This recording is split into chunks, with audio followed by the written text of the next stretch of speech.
Now, back to the Blitz, the Friday Night Blitz State Finals preview. Time to get it on.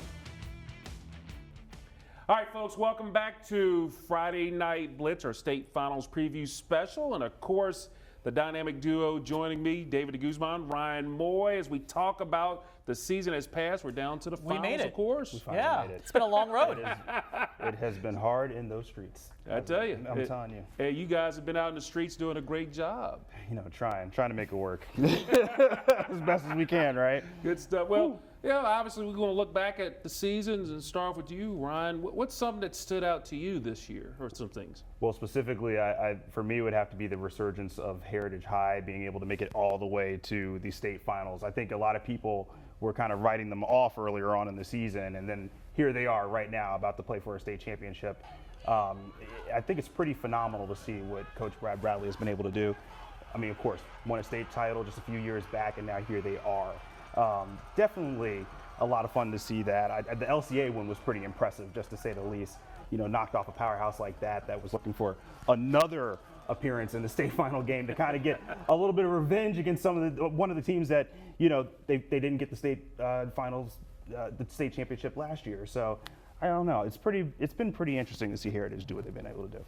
And David, obviously you've been out in the streets, as Ryan would say. What about you? What's something that stood out to you or some things? Well, you know what Ryan talked about, all those teams in the Seminole District. When you look at Southwest Virginia as a whole, there was a lot of parity in football. You know, we go into every season, we're talking about the Lord Botetourts, the Salems, the LCAs, and don't get me wrong, those are three teams that remain strong this year, and they're going to remain strong in the years to come. But then we saw a lot of teams that just came out of nowhere in some ways, and also teams that have been on the rise. And one team that really stood out to me was Christiansburg. When you have a team like that who was just fired up, motivated after losing to Lord Botetourt in the previous year, and they've had to deal with their share of injuries, and for them to do what they did this year, to get revenge against Lord Botetourt, against the Cavaliers on the road in the region final. And, you know, it was just one of those things you just had to just smile when you recognize what was going on there, because you have a guy like Tanner Evans who started the year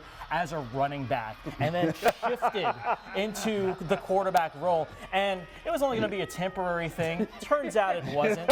And he became one of the players that really stood out this season. Absolutely. You did a Player of the Week segment on him. The character that he has for Christiansburg. And even though they lost by a whopping margin to Heritage, this is a team that is probably going to stay at the top and compete for region titles and in the future state championships. Oh, absolutely. I think that's been kind of the funny part. I think I dubbed him the Swiss Army knife, because at one point it was like, what else are you going to give him? I mean, what can he not do? He just seems to be everywhere. I mean, Tanner Evans really is, I think, that guy that puts the team on his back and he makes other guys better. I mean, Coach Wilkins, I think, couldn't have a better person back there to make some things happen. So it's pretty wild. And, of course, the Hay in the Barn segment, of course, earlier in the show, we talked about North Cross winning their state championship. Back in 2019, they won it, and they got it done again, beat a team they beat last year. And obviously, North Cross was so impressive all year long. I mean, Ian, Yes I Can, and Connor Lang and all those guys over there, the Rhodes family. Oh, yeah, there's a little tank. Yeah, there's a little tank on that. You're not even a little tank. You're a big tank. Let's put it like that. No, it's been pretty impressive to see what they were able to do. I'm really happy for Ian Can, because I know he had that injury, and that kind of carried all the way over. He got another opportunity, comes away with a chip. That's pretty phenomenal, to say the least. I think overall it's just nice to see a lot of teams do better than last year. I mean, you saw a team like William Byrd, who didn't have a win this entire season, finally get the W several times this year, and so they're a program on the rise under the direction of Brad Lutz. You saw teams like Patrick Henry really have one of those breakout seasons. They've always been really good, but I think what stood out to me was the playmaking that they were able to do.